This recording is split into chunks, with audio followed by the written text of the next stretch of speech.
Muntikan pa ang Knicks dahil walang tiwala ang coach kay Clarkson. Tara kwentuhan! Napakagandang Game 4, biggest comeback in NBA Finals history ang ginawa ng New York versus Spurs mga idol.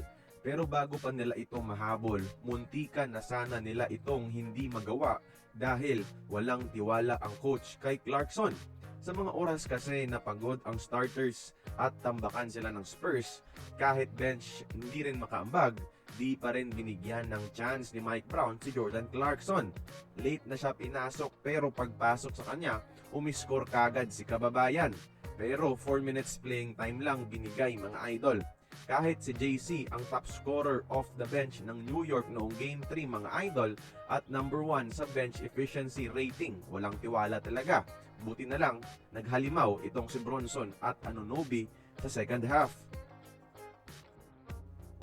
Pero ano pa bang kailangan gawin ni Jordan Clarkson para kumbinsihin itong si Mike Brown na bigyan siya ng opportunity sa finals? 13 minutes pero 10 points ang ginawa sa Game 3. Positive impact pa mga idol. Tapos 2 points kagad nung pinasok siya sa Game 4. Sa 4 minutes niya 2 points ang ginawa niya at positive number na impact sa efficiency rating mga idol.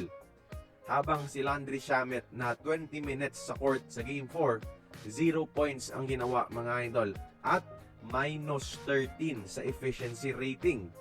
Kung kay JC lang sana binigay ng coach ang minutes ni Shamet, siguradong instant double digits naman sana.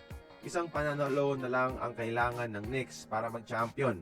At kung gusto nilang masigurado ang panalong ito, oras na siguro para pagkatiwalaan talaga si JC na mamuno sa bench.